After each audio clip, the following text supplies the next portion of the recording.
Me gano la vida conduciendo un camión. No soy de esos con un trailer tuneado y un apodo del que fardar. Solo soy un tipo con un permiso para conducir camiones y una montaña de deudas transportando muebles baratos de un almacén desalmado a otro. Mi vida es una sucesión de carreteras solitarias, café grasiento de restaurante de carretera y el zumbido constante e hipnótico de un motodiesel. He visto cada rincón de este país a través del cristal de mi parabrisas, salpicado de insectos. Creía haberlo visto todo. Estaba equivocado. Ocurrió anoche, en ese tramo notoriamente desolado de la I-80 que atraviesa las salinas del estado. Es un lugar que parece la superficie de la luna, plano, blanco y vacío en 100 millas a la redonda. Son las 3 de la madrugada. La carretera es una recta cinta negra que se desenrolla hacia el vacío. La única luz proviene de mis propias luces largas y de un cielo brillante espolvoreado de estrellas. Llevaba 10 horas seguidas al volante, apurando para cumplir un plazo de entrega en Salt Lake City. Me ardían los ojos, mi cerebro era un amasijo borroso y alterado por la cafeína. Fue entonces cuando vi el destello de un movimiento. Estaba en el desierto de matorrales a mi derecha, justo en el límite del alcance de mis faros. Lo primero que pensé fue en un coyote, o quizá un ciervo que se había alejado demasiado de cualquier cosa verde. Mantuve la vista en la carretera, pero ya era consciente de su presencia. Entonces lo vi de nuevo. Era una silueta alta y desgarbada que se movía con una gracia aterradora y antinatural, mantenía el ritmo de mi camión. Yo iba a unas 65 millas por hora constantes. Se me heló la sangre. Quité el pie del acelerador y el camión redujo a 60. La silueta en la oscuridad aminoró conmigo, sus largas y enjutas piernas bombeando con un movimiento fluido y sin esfuerzo. El corazón empezó a martillearme contra las costillas. Pisé el acelerador a fondo, el motor gimió, mientras el camión volvía a subir a 70. La cosa también aceleró, manteniéndose perfectamente paralela a mi cabina, un galgo oscuro y silencioso en la noche. No podía distinguir ningún detalle, solo su silueta. Era vagamente humanoide, pero demasiado alto, demasiado delgado. Sus brazos eran demasiado largos, su zancada imposiblemente amplia. Corría con un movimiento suave y deslizante, sus pies apenas parecían tocar el suelo. Esto duró 5 millas, una eternidad. Solo el rugido de mi motor y el corredor silencioso e imposible en la oscuridad.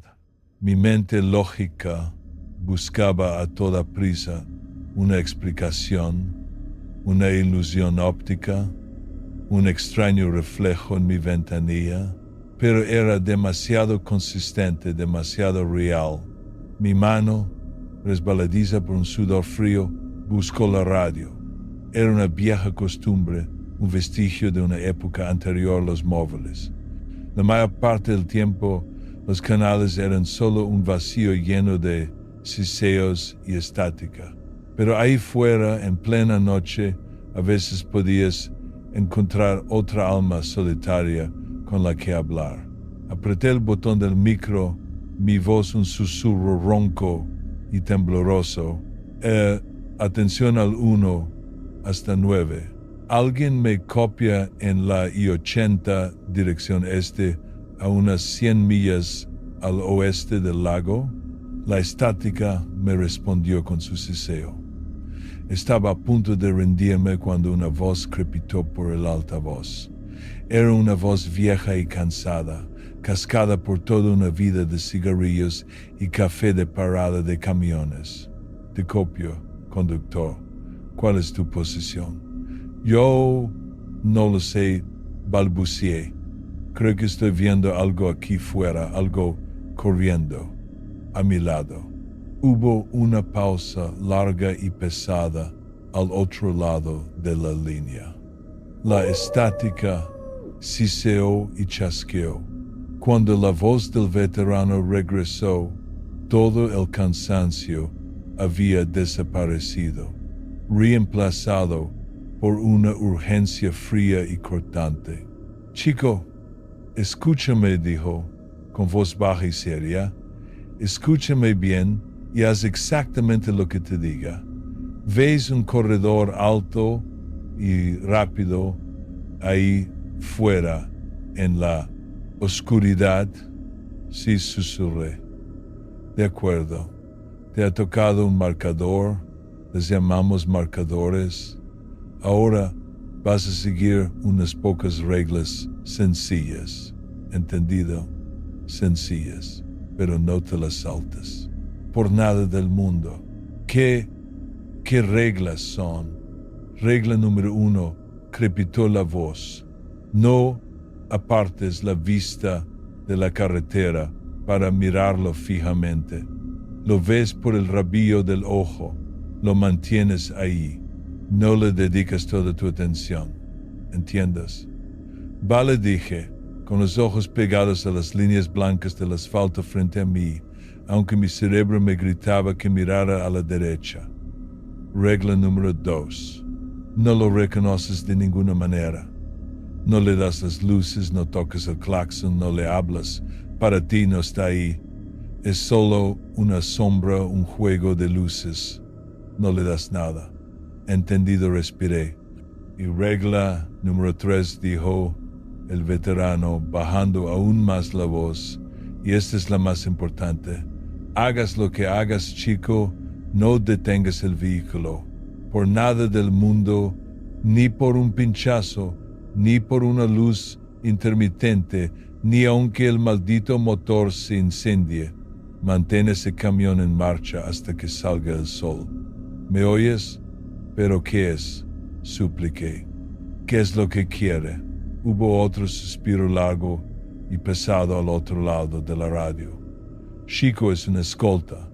El problema es que no te conviene ir a donde te lleva. Tú solo sigue conduciendo.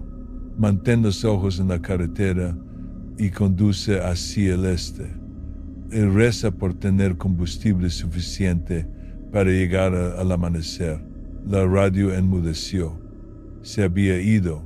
Yo estaba solo de nuevo, con el corredor silencioso y sus 3 terribles reglas. Intenté concentrarme, los ojos en la carretera, no reconocerlo, no parar. Parecía bastante simple, pero su presencia, una sombra constante y galopante en el rabillo del ojo, era una distracción ensordecedora. Miré el GPS, esperando que la visión familiar y reconfortante del mapa digital me devolviera a la realidad. Pero la pantalla estaba mal. El pequeño icono que representaba mi camión ya no estaba en la línea limpia y recta de la I-80. Estaba en una delgada carretera gris que no figuraba en el mapa, una carretera que se desviaba hacia una vasta mancha en blanco y sin etiquetar en la pantalla. El GPS seguía registrando mi velocidad, mi rumbo, pero me mostraba en una carretera que no existía. El corazón se me encogió. Levanté la vista y más adelante, en la distancia, las vi. Unas luces tenues y parpadeantes, las luces de un pueblo. Era imposible. Conocía ese tramo de carretera como la palma de mi mano. No había nada por aquí. Ni pueblos, ni áreas de servicio, ni civilización en al menos 50 millas.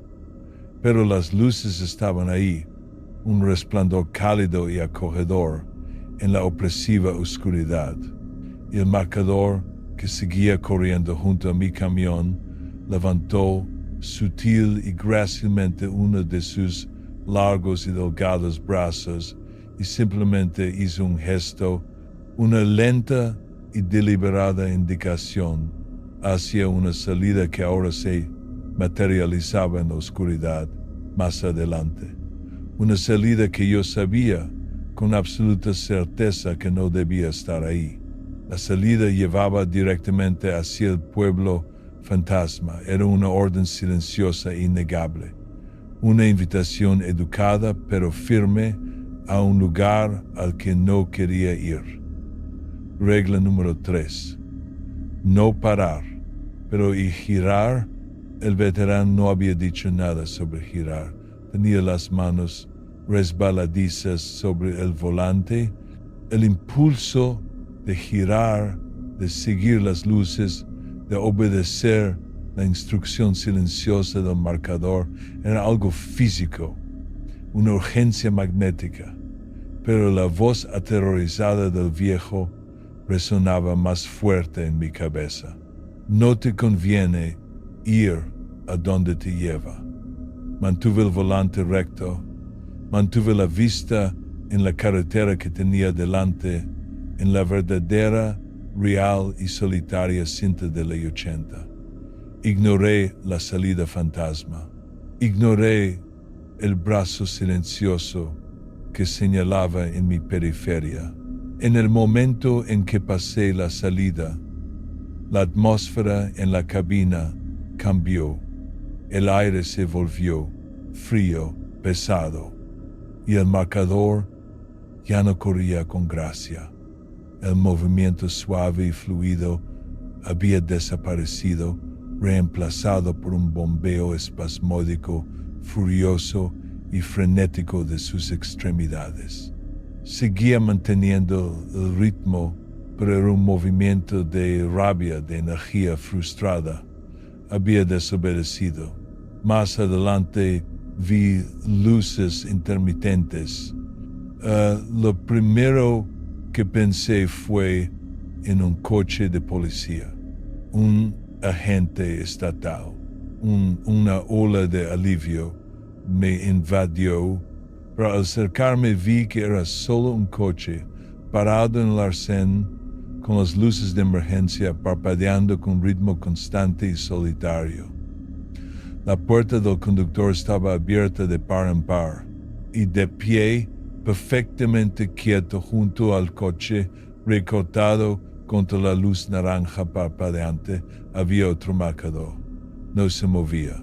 Simplemente estaba ahí, inmóvil como una estatua, con la cabeza girada hacia mi camión que se aproximaba. Estaba esperando.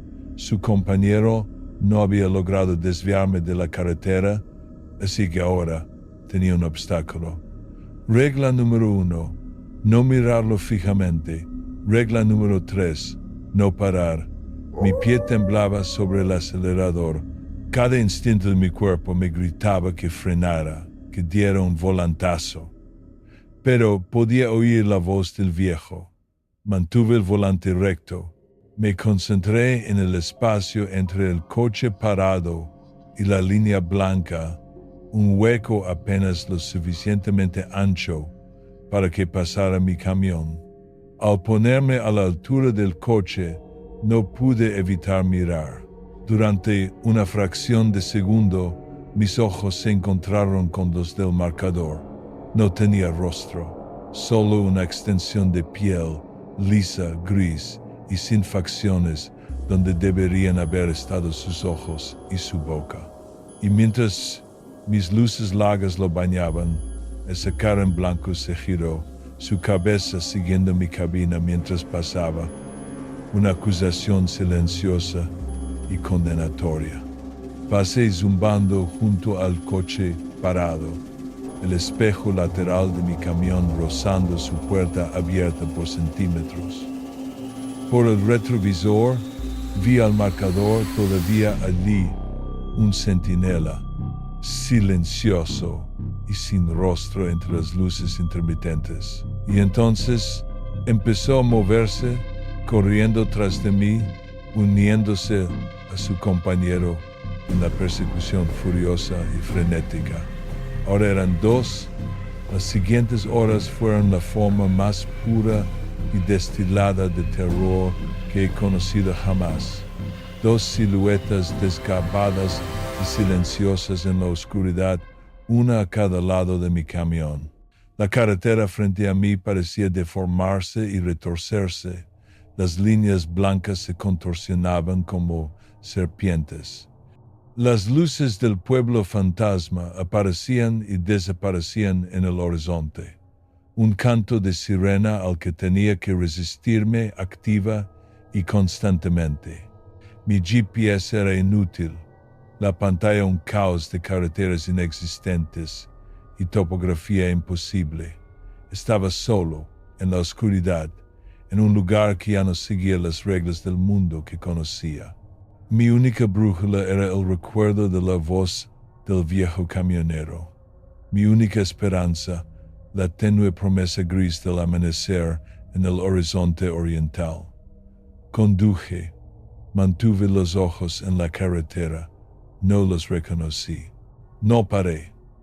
Y cuando los primeros y tímidos rayos de sol, por fin, benditamente, empezaron a perforar la oscuridad, se habían ido. No se marcharon corriendo. No se desvanecieron. Simplemente ya no estaban. El mundo fuera de mi parabrisas era, de nuevo, el familiar, vacío y hermoso desierto de Utah. Mi GPS emitió un pitido y la pantalla volvió a la normalidad, mostrando el icono de mi pequeño camión perfectamente situado sobre la línea sólida y tranquilizadora de la I-80. Conduje hasta llegar al pueblo, el de verdad. Entregué mi carga, renuncié a mi trabajo. Ahora estoy en la habitación de un motel barato a 1000 millas de aquel tramo de carretera. Pero sé que no estoy a salvo, porque anoche rompí la regla número 1. Lo miré fijamente. Dejé que me viera verlo, y tengo la terrible e inquebrantable sensación de que la próxima vez que esté en una carretera solitaria a altas horas de la noche, un marcador estará allí.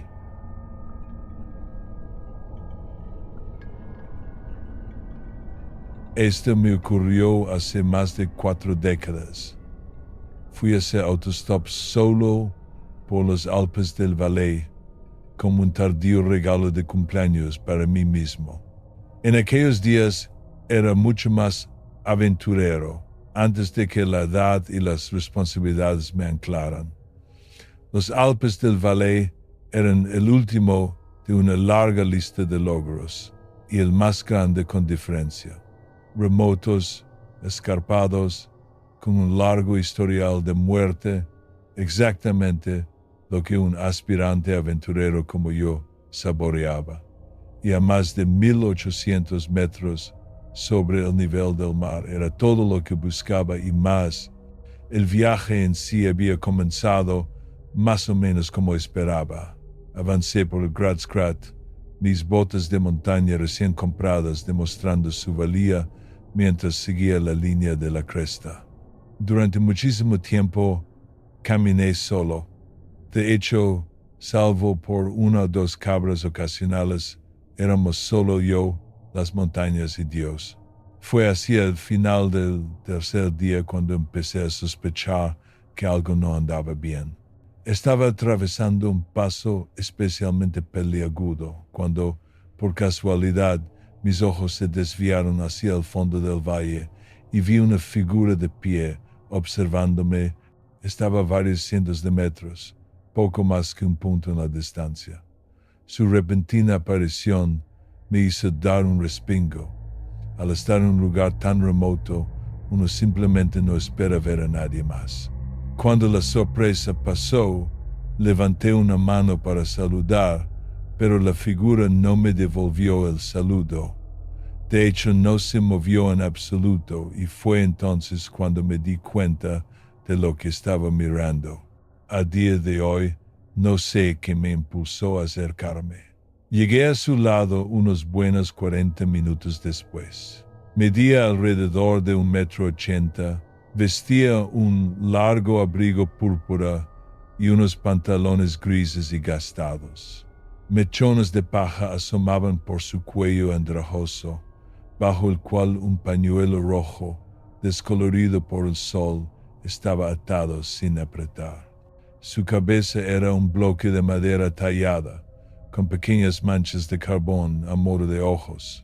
Al bajar la vista, vi que un rosario colgaba de sus hombros, junto con algo más que no reconocí, pero que parecía hecho de pequeñas ramitas y palos entrelazados. Una especie de, un tótem.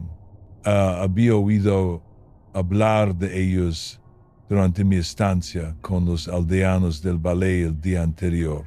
Los guías de montaña los llamaban Stan Manly, o pequeño hombre de pie, rudimentarias efigies concebidas como sacrificios sustitutos para los antiguos dioses que habitaban la montaña. La idea era que, al crear estas ofrendas vicarias, podías engañar a los dioses para que te permitieran un paso seguro, o al menos eso contaba la leyenda. Sin pensar, extendí la mano y desenganché el tótem de sus hombros. Sabía que estaba mal cogerlo. Los aldeanos me lo habían advertido, que interferir con ellos, de cualquier forma, traería mala suerte. Pero por supuesto eso era solo superstición, y fuera lo que fuera yo no era supersticioso.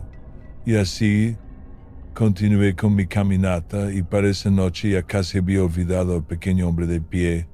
Pero al día siguiente, mientras coronaba una cresta azotada por la ventisca al este del paso, vi otro. Llevaba la cabeza gacha en ese momento, mi atención fija en mis pies, cuando de repente levanté la vista y encontré a otro de los Stan Manly plantado a no más de 3 metros de donde yo estaba. Estaba tan concentrado en mi camino que no vi la figura hasta que la tuve prácticamente encima y su súbita aparición casi me provoca un infarto. Una vez que mi corazón dejó de intentar salírseme del pecho, me acerqué para verlo mejor y fue entonces cuando un pensamiento alarmante se me ocurrió de repente. No es otro, es el mismo de ayer.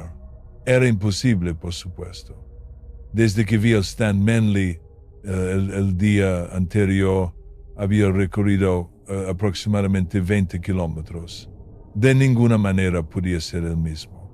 Y sin embargo, al acercarme, creí reconocer las manchas oscuras de sus ojos, el tajo feo e irregular de su boca.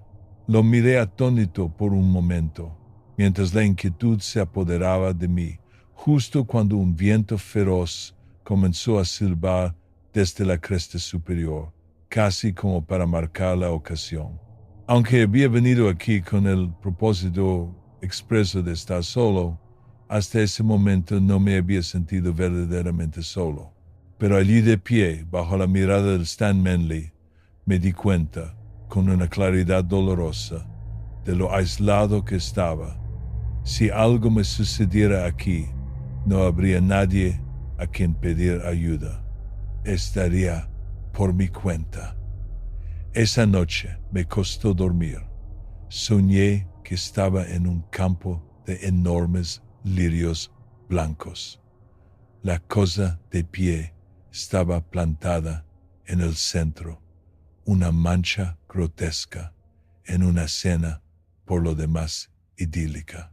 Pero entonces parpadeé, y de esa forma que solo ocurre en los sueños, de repente yo era la cosa de pie, atado a un poste, sin manos ni pies, mechones de paja ensangrentada brotando de los muñones donde habían estado, mi rostro sin ojos congelado en un silencioso grito de muerte.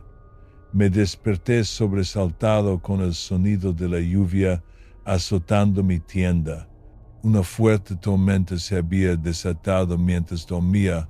La combinación de viento y lluvia era una sinfonía infernal para mi cerebro recién despierto. Pero no fue eso lo que me había despertado. Me senté de golpe en mi saco de dormir, aterrado y alerta, sin saber exactamente por qué. Entonces lo oí de nuevo, un sonido de arrastre, como si algo pesado fuera arrastrado por la tierra, audible incluso por encima del siseo de la lluvia. Ras, ras, ras. Me quedé completamente paralizado. Me senté allí en la oscuridad, con el saco de dormir apretado a mi alrededor, sintiendo más miedo que nunca mientras un único pensamiento resonaba dentro de mi cráneo. Es él, es el Stan Manley. Ha venido por su tótem. Sabía que era ridículo. La idea de que la cosa de pie me había seguido, que se había arrastrado todos esos kilómetros, era un disparate, material de fantasía. Hola, el sonido cesó de repente. Reuniendo todo mi valor, me incliné hacia adelante y abrí con cuidado la solapa de la tienda. Nada. Solo cortinas de lluvia helada y aguanieve y los vagos contornos de rocas y un pedregal en la oscuridad. Sabiendo que no podría volver a dormir hasta que lo comprobara, me puse algo de ropa rápidamente y salí a trompicones de la tienda. La lluvia me empapó casi al instante mientras movía mi linterna a mi alrededor, la luz cortando el diluvio como una cuchilla blanca a través de una cortina negra. Estaba a unos 20 metros de mi tienda cuando casualmente apunté el haz de luz hacia abajo. Mis ojos se posaron de inmediato en el profundo surco en la tierra junto a mis pies y ahogué un grito, casi cayendo hacia atrás por la sorpresa. No, imposible. Eso es imposible. Como un hombre en un sueño, apunté la linterna en la dirección en la que se dirigía el surco, siguiéndolo de vuelta hacia mi tienda, con las manos temblando. A día de hoy, me cuesta describir exactamente lo que vi a continuación. Hubo un destello púrpura. El haz de luz lo captó por un brevísimo instante. Los pliegues empapados de un largo abrigo, pegados a algo que no debería haber estado allí, que no podía estar allí, plantado ahora entre mi tienda y yo. Verlo rompió algo dentro de mí. Hice un ruido como el de un perro apaleado.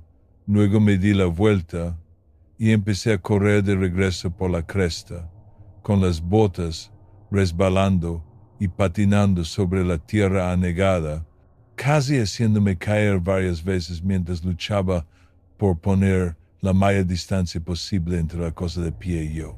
Corrí y corrí, sin importarme el peligro, todo mi cuerpo consumido únicamente por la necesidad de alejarme, de escapar. Fue por pura suerte que vi el búnker. Había estado corriendo casi a toda velocidad, con la linterna oscilando salvajemente en la oscuridad, hasta que finalmente mi pie tropezó con un trozo de pizarra suelta y derrapé de lado, golpeándome con fuerza en el costado y quedándome sin aire de inmediato. Cuando pude volver a respirar, intenté levantarme y fue entonces cuando lo vi, un bloque de hormigón grueso que sobresalía de la ladera de la montaña a mi derecha, una especie de antiguo búnker militar. Me lancé hacia él de inmediato, pasando bajo el grueso voladizo de hormigón que constituía su entrada. Mi linterna iluminó espesas telarañas y polvo.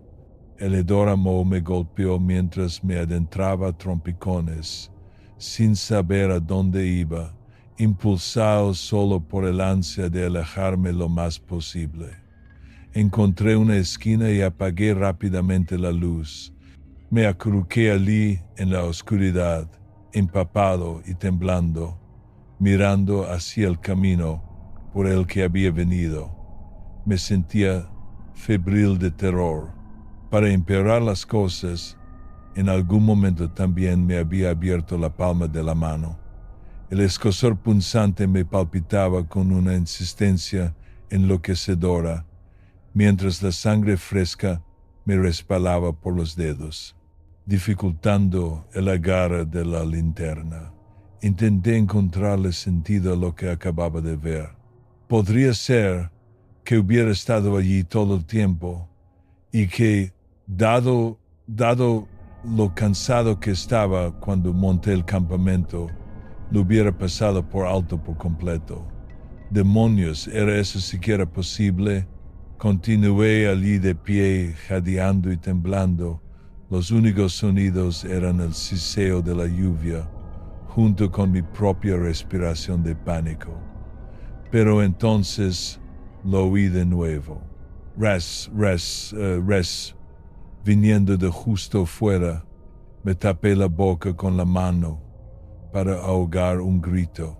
Al mismo tiempo, la linterna se me resbaló de las manos, retumbando contra el duro suelo de hormigón del búnker un instante antes de rodar hacia la oscuridad.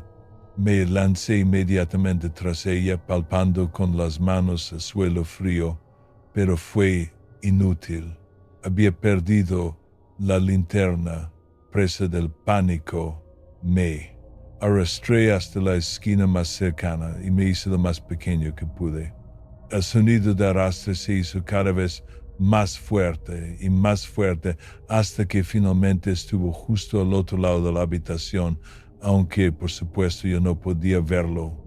No podía ver absolutamente nada. El olor a lo que podría haber sido paja vieja y empapada llenó el espacio denso y abrumador, tan fuerte que casi podía saborearlo. Entonces el arrastre cesó de repente. Me tapé la boca con las manos y esperé, pero el sonido no se reanudó. Un terrible montaje de posibilidades cruzó mi mente, cada una más horrible que la anterior, y de repente me alegré de la oscuridad, ya que ver la cosa que ahora estaba al otro lado del espacio seguramente me volvería loco. Busqué a tientas el tótem en mi bolsillo. Aquí, tómalo. Lo arrojé al otro lado de la habitación. No hubo ningún ruido, ningún sonido del tótem al caer. Solo el indiferente sonido de la lluvia cayendo afuera, y por un momento me pregunté si después de todo realmente me había vuelto loco. Mis pensamientos fueron interrumpidos cuando un relámpago iluminó el exterior, y en esa luz momentánea vi la figura de pie, con su rostro ahora a menos de 15 centímetros del mío. No recuerdo mucho de lo que pasó después. Los guías de montaña me encontraron a la mañana siguiente, apoyado y apenas consciente junto a una losa de roca cubierta de musgo. Había corrido durante toda la noche hasta que mi cuerpo se rindió y en el proceso contraje un caso bastante grave de hipotermia por exposición, de lo cual no recuerdo nada.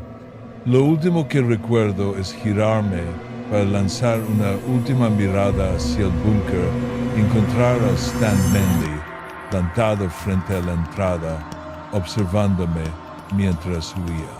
Una imagen que me atormenta hasta el día de hoy. Eso fue hace más de 40 años. Desde entonces, cada año, en mi cumpleaños, me visita. Los encuentro por todas partes, en mi porche, en el capó de mi coche, en el alféizar de mi ventana, pequeñas baratijas hechas de ramitas y palos entrelazados. Sé por qué, por supuesto, es para recordármelo, que no he olvidado, que esto no ha terminado. Lo cogiste, Ahora es tuyo, estoy enfermo, cáncer de pulmón. Este será mi último cumpleaños. Me siento y contemplo la oscuridad desde la ventana de mi habitación en el centro de cuidados paliativos. Creo que el Stan Manley vendrá a por mí esta noche.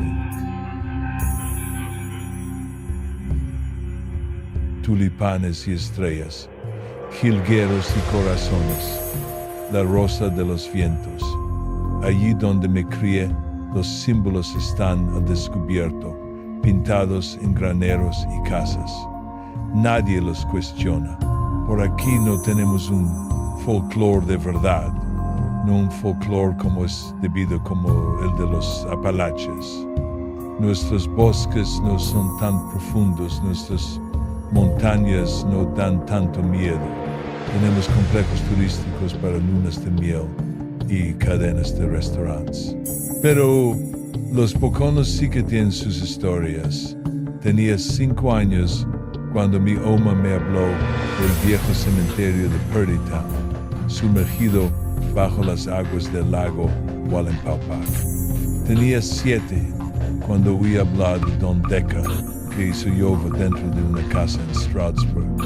Tenía 10 cuando oí por primera vez que el spy camping del lago Prompton era raro, no embrujado, no maldito, raro.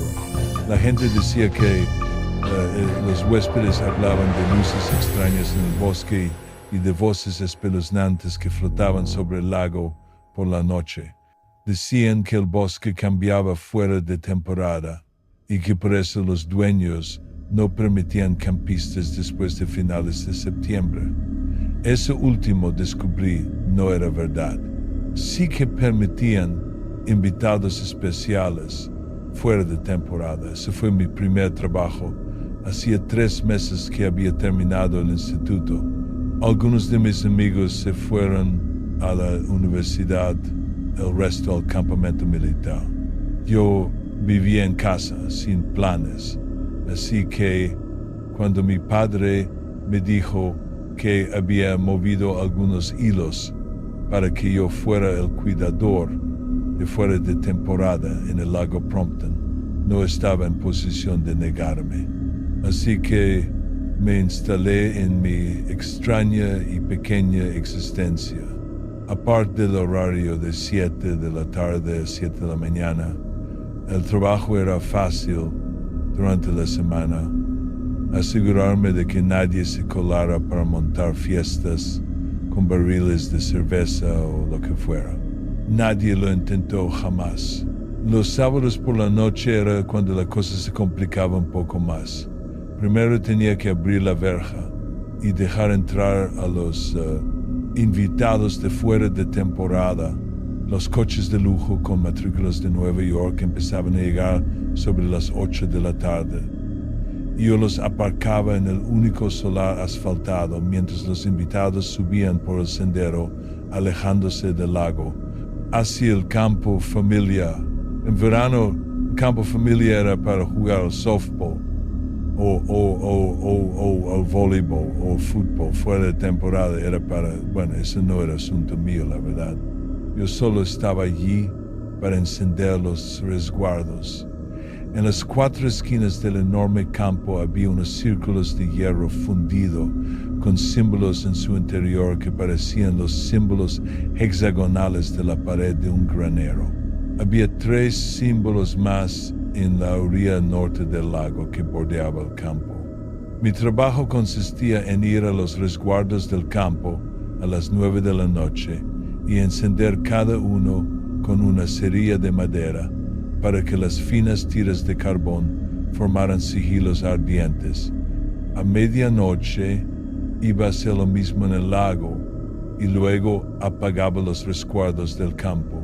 Me dijeron que no mirara a los invitados mientras hacía esto y yo cumplí encantado. Los sonidos ya eran bastante malos, risas erradas y chillidos de alegría, y un parloteo espantoso que parecía venir del bosque y flotar en el viento. Cuando salía el sol, los raritos de fuera de temporada me daban una generosa propina y se marchaban antes del desayuno. Esto funcionó de maravilla durante unos 2 meses. Pero entonces me llamó Carla. Habíamos sido amigos de niños, pero no salimos mucho en el instituto. Yo era un tirado fumeta, ella siempre tenía un novio en el equipo de fútbol, pero supongo que, acabado el curso, se aburría. Halloween cayó en viernes. Se reunió conmigo en la sala de juegos pasadas las 9. Los resguardos del campo ya estaban encendidos y no teníamos nada que hacer durante 3 horas. Trajo cerveza barata y hierba de la buena. Nos las acabamos demasiado rápido, nos reímos, hicimos playback de canciones de hair metal de los 80 en la gramola. No sé quién besó a quién primero, solo sé que dejamos de prestar atención a la hora. Oí el primer grito unos 5 minutos después de la medianoche. Me levanté y corrí hacia el lago. Se me olvidó decirle a Carla que no me siguiera. Para cuando los 3 resguardos del lago estuvieron encendidos, el campo era una cacofonía de alaridos. Esta vez no había forma de evitar mirar a los invitados. Estaban todos retorciéndose en el suelo. Y no estaban solos. Orbes difusos flotaban sobre, alrededor y a través de los invitados de fuera de temporada. Los orbes susurraban, un parloteo constante y malicioso. A la gente en el suelo no parecía gustarle lo que oían. El campo era un caos de hojas secas, hogueras y gente rica gritando. Conseguí ignorar todo esto y encender 3 de los resguardos del campo. Casi llego al cuarto. Carla debió de seguirme. Me di la vuelta cuando la oí gritar. Ni siquiera es mi verdadero padre. ¿Cómo han podido? No tuve tiempo de preguntarme de qué estaba hablando. Uno de los orbes me golpeó y entonces lo supe todo. Supe que Carla solo se me había acercado porque estaba aterrorizada de estar enamorada de Sarah Kaufman. Supe que aquellos idiotas ricos usaban los orbes para obtener información sobre acciones, mercados y gobiernos extranjeros.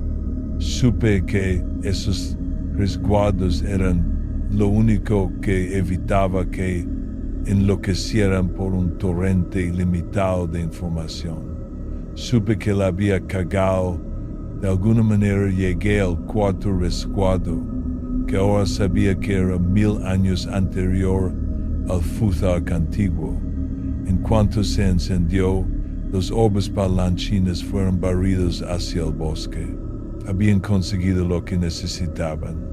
Se alimentaban de las mentes de los invitados, recuerdos frescos, nuevas experiencias. Consumían historias y devolvían historias a cambio. No importó que me despidieran al día siguiente. A pesar de haber necesitado clases de verano de matemáticas para los negocios en el instituto, en una semana abrí una cuenta de corretaje de materias primas. Carla también lo hizo. En un mes pagué la hipoteca de la casa de mis padres. Me mudé justo después. No podía mirarlos a los ojos sabiendo lo que sabía de ellos. Creo que Carla tuvo el mismo problema. Se mudó a Manhattan para el Día de Acción de Gracias. El dinero debería haberme hecho feliz, o al menos sentirme satisfecho. Pero saber lo que sabía sobre lo que hacían todas esas empresas, si la ignorancia es la felicidad, entonces este tipo de conocimiento es un infierno. No podía dejar de ver símbolos. Sabía que esos no eran realmente arcos en el logo de esa cadena de hamburguesas. Sabía por qué las orejas del ratón eran esferas perfectas en esa mascota corporativa. Cada símbolo es una historia. Cada historia es un medio de control. Millones de niños leyendo libros sobre un niño con una marca en la frente, si supieran lo que significaba. Nada estaba libre de un significado arcano. Nada era benigno. Las marionetas que me encantaban en la tele de niño, rana, oso y cerda, Dios mío, las había tenido en las sábanas de mi cama, y Halloween, donde empezó todo esto. Nos contaban historias sobre el velo entre los vivos y los muertos. Esos símbolos, especialmente la cara en la calabaza, no abren la mente a los muertos, la abren a sugerencias de compra. Por eso Papá Noel sigue inmediatamente a los dulces de Halloween en las tiendas. Últimamente evito a la gente. No quiero mirar a una barista y saber la forma horrible en que traicionó a su mejor amiga en el colegio. Ya es bastante malo saber lo que significa la sirena en el logo de su empresa. La tele tampoco es para mí estos días. No puedo concentrarme en una serie, solo veo los símbolos por todas partes. Logos de equipos, trajes de superhéroes, sigilos y glifos, guiando probabilidades y dirigiendo mercados, inculcando órdenes en las mentes de los espectadores. Los libros son mejores, normalmente. A pesar de saber el quién, qué, cuándo, dónde, nunca llego a saber el por qué. Porque estamos a merced de estas fuerzas extrañas. ¿Por qué funcionan estos símbolos? ¿Cómo lo hacen? ¿Por qué hay entidades en el bosque que pueden alterarnos? No sé nada sobre las formas del bosque. Sé que se alimentaban de nuestras mentes, pero no sé qué son ni cómo o por qué funcionaban los resguardos. Nadie más lo sabe tampoco. Y buscado por todas partes, desde la dark web hasta los archivos del Museo Británico, nadie ha escrito nunca nada sobre ellas. Y si lo han hecho, ha desaparecido. Eso no augura nada bueno para mí ni para esta historia, supongo. No importa. He contado esta historia a gente un montón de veces a lo largo de los años y estoy bastante seguro de que algunas de las personas a las que se la conté fueron al camping y pagaron para verlo por sí mismas. Los tirados fumetes que se hacen viejos no guardan secretos como los banqueros y los burócratas. Ya no importa, estoy harto de conocer solo una parte de la historia. Cada momento está cargado de información sin contexto. Así que voy a volver. El camping de los Poconos sigue allí, pero hay muchos otros lugares que ofrecen el mismo servicio. Eso sí. Quizá esta vez pueda averiguar qué son esos orbes o quién está detrás de todos estos símbolos que lo infectan todo. O quizá acabe como esos invitados de fuera de temporada, gritando en el suelo con más información de la que mi cerebro puede soportar. Cualquiera de los dos desenlaces es mejor que esto. Trabajo para una empresa de mudanzas mediana en Nashville, Tennessee. Es un buen trabajo. Duro, pero gratificante. Llevo años sin pagar la cuota del gimnasio. Después de 6 años, puedo decir que lo he visto prácticamente todo. Y sí, he visto eso 2 veces y esas otras cosas más veces de las que puedo contar. Para la mayoría de la gente, el día de la mudanza es una de las experiencias más miserables que se pueden imaginar. Como es mi trabajo, estoy acostumbrado y quizá un poco loco por dedicarme cada día a una de las tareas más estresantes de la vida. Al cabo de un tiempo, todas las mudanzas empiezan a mezclarse. En todos los salones está el sofá y la alfombra más grandes de la casa. Nadie limpia nunca debajo de la cama antes de que la desmontemos. Y por muy adorable que sea tu mascota, por favor apártala para que no tropiece y rompa tus muebles, o me rompa yo. Los trabajos que mejor recuerdo son aquellos en los que nos dan buenas propinas. Y, por supuesto, el primer trabajo en el que no te queda más remedio que usar el baño del cliente para, bueno, ya sabes. Pero hubo un trabajo el verano pasado en el que no puedo dejar de pensar. Soy el único de aquel equipo que sigue trabajando aquí. Marcos y Javier lo dejaron al día siguiente. Se suponía que iba a ser una simple carga y descarga de un solo día en el sur de Nashville. Siempre que veo un trabajo en el sur de Nashville, intento meter a Marcos y a Javier en mi equipo. Los tres funcionábamos como una máquina, y el sur de Nashville significa casas caras, muebles caros y clientes generosos. Quería mi equipo de primera. La casa se encontraba al final de un largo camino de entrada, apartada de la carretera. No se veía en Google Street View, así que no pudimos echarle un vistazo antes. Normalmente reconozco al menos una casa en cualquier calle por la que paso, de alguien a quien ya le he hecho una mudanza. Pero ese camino, juraría que nunca me había fijado en él. Cuando llegamos, la dueña ya estaba esperando en el porche. Una mujer mayor de unos 70 y tantos, pelo corto y canoso, un vestido de flores que parecía de los años 60. Era una gran casa blanca, un viejo porche de madera con mecedoras y por dentro todos los muebles eran muy tradicionales. Ella era dulce pero severa, por mí no hay problema. Me gusta hacer un recorrido rápido y ponerme a trabajar. Javier es más de darle conversación al cliente. Durante el recorrido previo a la mudanza, mencionó: ese armario lo construyó mi difunto marido. Me dio una sorpresa con él mientras yo estaba fuera de la ciudad. Me temo que será demasiado grande y pesado para moverlo. Por mucho que me encante, entenderé que no puedan llevárselo si pesa demasiado. Los de las mudanzas tenemos nuestro puntito de ego y estamos todos un poco locos.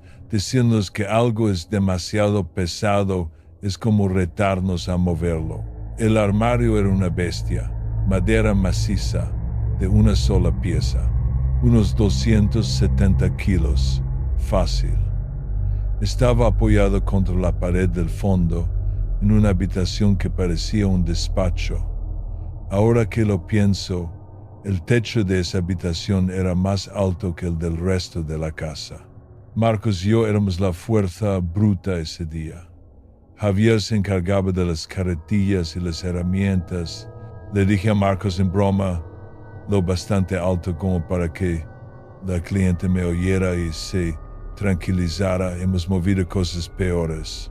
And sabíamos que si lo conseguíamos, nos esperaba una buena propina. Hicimos fuerza para inclinarlo hacia adelante y que Javier pudiera deslizar la carretilla por debajo, y entonces emitió un sonido que a ningún transportista le gusta oír: el crujido de la madera y la pintura resquebrajándose. Bueno, adiós a la propina. Nos separamos de la pared y nos golpeó un olor, a viejo, a humedad, a bolas de naftalina. Detrás vimos una puerta. La casa era vieja, pero estaba bien conservada. Aquella puerta, sin embargo, parecía antigua, como sacada de otro siglo, enorme, de unos 50 kilos, con la pintura tan agrietada que se caía a trozos. No tenía pomo, solo un agujero donde antes hubo uno, seguramente para que el armario pudiera quedar pegado a la pared. La pintura blanca se estaba desconchando, revelando una madera oscura, casi negra. La pared que la rodeaba ni siquiera estaba terminada, solo tablones vastos y astillados. Sin apartar la vista de la puerta, pregunté, «Señora, ¿sabía que había una puerta aquí detrás?» Nos giramos para ver su reacción, pero ya no estaba. Javier fue a buscarla mientras Marcos y yo examinábamos la puerta. A los pocos minutos Javier regresó, se ha ido, dijo. El coche tampoco está en la entrada. No era del todo extraño. A veces los clientes se van a por el almuerzo o a hacer recados, aunque suelen avisar primero. Supusimos que volvería pronto. Marcos y yo nos miramos. La curiosidad nos pudo. Metió un destornillador en el agujero, giró y el pestillo se dio. La puerta se abrió con un chirrido. El olor se hizo más fuerte. Lo que vi al otro lado no tenía sentido. Era la misma habitación, el mismo despacho en el que acabábamos de estar, solo que todo lo que habíamos metido en cajas estaba de nuevo en su sitio. Los mismos muebles, las mismas alfombras. Era como si nunca hubiéramos empezado el trabajo. Y todo estaba invertido, como en un espejo. Marcos se quedó pálido. ¿Pero qué coño? Di un paso hacia dentro de la habitación.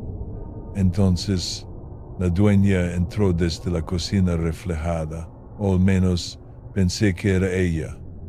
Se parecía, pero había algo distinto. Su pelo era más oscuro, cojeaba al andar, y su sonrisa era demasiado ancha, estirada en las comisuras. «Hola», dijo con alegría, como si fuéramos viejos amigos, listos para almorzar. Marcos tartamudeó. Acabamos de hablar con usted en la otra habitación. Pensábamos que se había ido». Ella parpadeó. «¿La otra habitación?» «Sí», dije yo. «Esa habitación, detrás del armario. Esta misma casa, pero diferente». Sonrió levemente. «Ah, esa cosa vieja no se puede mover. El hombre que construyó esta casa lo empotró en la pared. Siempre lo he odiado». Nos miramos, inquietos. Me di la vuelta para volver por donde habíamos entrado, pero el armario estaba de nuevo en su sitio, perfectamente pegado a la pared, como si nunca lo hubiéramos movido. «Señora», dije, «¿qué está pasando?» Ella ladeó la cabeza. «¿Están listos para almorzar?» El aire se sentía extraño, demasiado quieto, demasiado pesado. El olor flotaba, denso y agrio, como a podredumbre. Marcos susurró, «Tenemos que largarnos de aquí». «Señora, vamos a coger unas cosas del camión», dije. Nos apresuramos por el pasillo hacia la puerta principal, pero algo no iba bien. El pasillo parecía más largo. Los ángulos de las paredes no cuadraban, curvas sutiles, inclinaciones que te mareaban. El suelo se sentía irregular, como si se moviera bajo nuestros pies. Cuando llegamos a donde debería haber estado la puerta principal, no estaba. El pasillo, sin más, continuaba.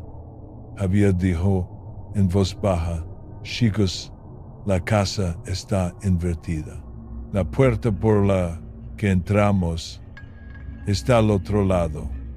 Nos dimos la vuelta y corrimos en dirección contraria, serpenteando por los pasillos deformes. El aire se volvió más frío.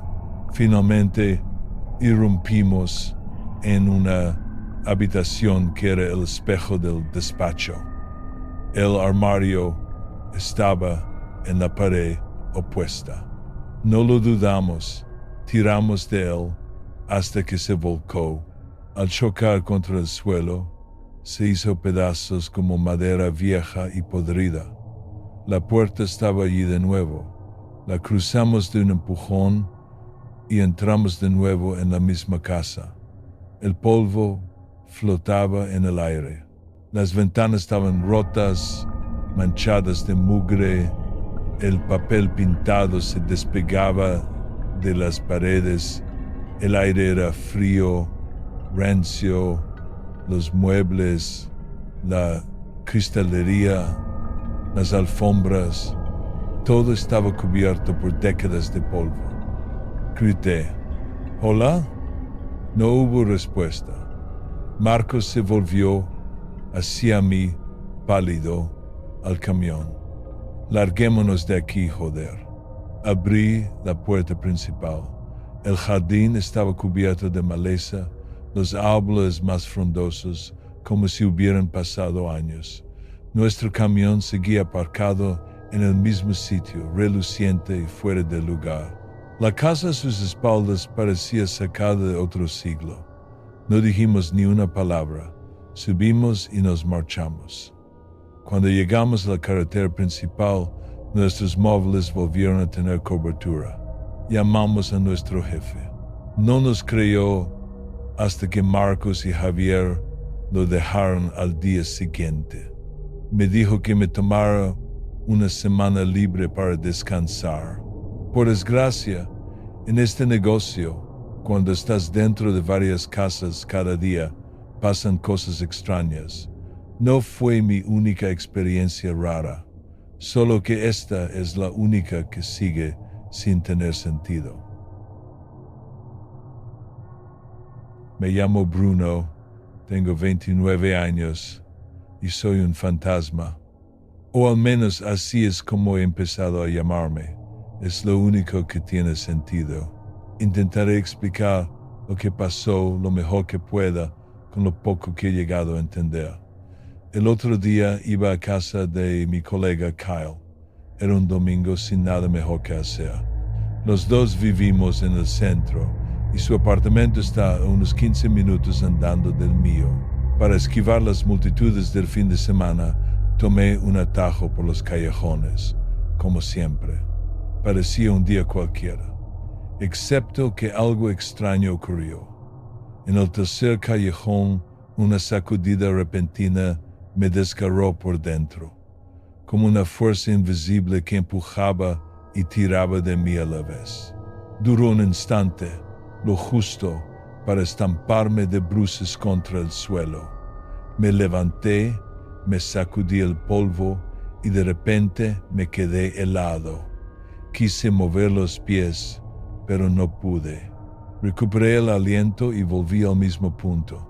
Nada. Corrí hasta la entrada del callejón y desanduve mis pasos. Seguía sin pasar nada. Agité los brazos, di patadas al aire, lo intenté todo. Absolutamente nada. Empecé a caminar de nuevo hacia casa de Kyle cuando me golpeó otra vez ese mismo empuje y tirón tan brusco que me dejó sin aire. Probé a pasar por el mismo punto a distintas velocidades y volví a sentirlo al igualar mi ritmo habitual. Entonces, sin previo aviso, sentí un estallido, como si estuviera atrapado dentro de un globo que revienta de golpe. Se me llenaron los ojos de lágrimas, me zumbaron los oídos, luego nada.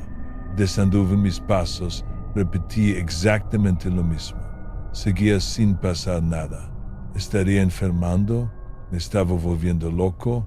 No tenía ni idea, así que intenté apartarlo de mi mente. Salí del callejón y seguí caminando hacia casa de Kyle. Todo parecía normal de nuevo. Los claxones en los cruces, la mezcla de olores de los puestos de comida, las aceras repletas de gente, tanto residentes como turistas. El apartamento de Kyle estaba al otro lado de la calle, junto al parque. Esperé a que el semáforo se pusiera en verde cuando una paloma descendió en picado y se estrelló contra mi costado con la fuerza suficiente para derribarme, como si pesara mucho más de lo normal. Siguió volando como si nada, completamente impasible. Miré a la persona que tenía más cerca y le grité, ¿has visto eso? Pero nadie reaccionó. El semáforo cambió. Crucé solo, Crucé la calle y me metí en el parque para serenarme. Un grupo de niños de preescolar ocupaba el camino, corriendo directos hacia mí. Giré el cuerpo para apartarme, pero ya era tarde. Chocaron contra mí o quizá yo contra ellos y salí despedido hacia el interior del parque. Me deslicé unos 6 metros antes de aterrizar de bruces en el fango. Miré hacia atrás y los niños estaban perfectamente como si nada hubiera pasado, igual que la paloma. No sentía nada, ningún dolor. El corazón debería haberme latido a 1000 por hora, pero estaba quieto. Me puse la mano en el pecho. No había latido. Me daba vueltas la cabeza mientras me tambaleaba hacia un banco cercano donde una mujer estaba sentada con sus bolsas de la compra. Intenté mover las bolsas para sentarme, pero no se movieron ni 1 milímetro. Era como intentar empujar una pared. Caí de rodillas y la miré. Ella siguió leyendo, sin darse cuenta de que yo estaba allí. Mi confusión se convirtió en ira. Le lancé un puñetazo a la mujer, pero mi mano le atravesó la cabeza y se quedó ahí atascada. Intenté retirarla, pero solo se liberó mi brazo. Mi mano permaneció dentro de su cráneo, flotando justo bajo la piel, mientras ella seguía leyendo con una leve sonrisa. La miré incrédulo. Esto tenía que ser una pesadilla, pensé. Aún podía mover la mano atrapada en su cabeza, pero no lo suficiente para sacarla. Las yemas de mis dedos asomaron a través de su frente antes de que el resto volviera a quedarse fijo. Agarré los dedos que sobresalían, apoyé un pie en su abdomen y tiré con fuerza. Los dedos se desprendieron con un tirón y cayeron al suelo. Un corredor los pisó, hundiéndolos en la tierra y haciéndolos pasar a otro lugar. Sentí como se desvanecían, pero el resto de mi mano seguía allí, enterrada en su cabeza. Pasé lo que me parecieron 20 minutos intentando liberar mi mano, pero fue inútil. La mujer terminó su libro, se levantó y se fue con mi mano robada. De algún modo podía sentirla rozando los pliegues de su cerebro mientras se alejaba. Busqué mis dedos por el parque, pero no encontré nada. En un momento dado, le di una patada a un árbol por la frustración y la punta de mi pie derecho se quedó atascada en el tronco. La liberé moviéndola y seguí adelante. Cuando el atardecer dio paso al frío de la noche, yo seguía sin sentir nada. No había brisa, no había sonido. Estaba entumecido, encerrado en mi propia cabeza solo con mis pensamientos. Aún podía oír mi propia voz cuando hablaba. Me senté al pie del árbol que me había atrapado el pie y me apoyé en él, esperando a medias que me absorbiera y pusiera fin a lo que fuera que era esto. Me quité la camiseta y la sostuve a la luz mortecina. El brillo anaranjado la atravesaba mientras me la ataba a la cintura. Entonces me detuve. Estaba sujetando la camiseta con normalidad, tocándola, sintiendo la tela. Me la desaté y pasé los pulgares por el tejido de nuevo, probando. Cuando por fin me levanté, ya había caído la noche. Volví al mismo callejón y esperé. Nada. Estaba atrapado. Al menos no tenía hambre ni estaba cansado. Saqué el móvil. Había salido de casa con un 2% de batería, pensando en cargarlo en casa de Kyle. Horas después, seguía al 2%. No tenía ningún sentido. Intenté escribir a Kyle. Nada. Lo intenté con otros. Nada. La aplicación de mapas no cargaba. Cuando abrí el navegador, mostraba la última página que había visitado, Reddit, pero parecía congelada, como si estuviera en modo sin conexión, sin actualizaciones, sin poder desplazarme. Solo quietud. Mi sesión seguía iniciada. La única pestaña abierta era Air No Sleep. Podía abrir hilos nuevos, pero no tenía forma de saber si llegaban a alguna parte. Así que empecé a escribir esto, con la esperanza de que alguien lo viera. Quizá haya otros como yo, atrapados en sus propios rincones extraños. Quizá nadie me crea. Si alguien llega a leerlo, con eso es suficiente. Al cabo de un rato, llegué al apartamento de Kyle. Las puertas correderas estaban cerradas y no había nadie. Era tarde, así que me senté en un rincón junto a la entrada y esperé a la mañana. No dejaba de pensar en mi camiseta y en el móvil. Si aún podía tocarlos, quizá todo lo que llevaba encima había cruzado conmigo. Era la mejor suposición que tenía. En algún momento de la noche empezó a llover. Me quedé mirando la lluvia. Las gotas me golpeaban la piel como diminutos perdigones de plomo. Entonces vi a una ardilla bajar de un árbol cercano y meterse en la calle. La lluvia la descuartizó, reduciéndola a cientos de pedazos que se retorcían y se esparcían con el viento.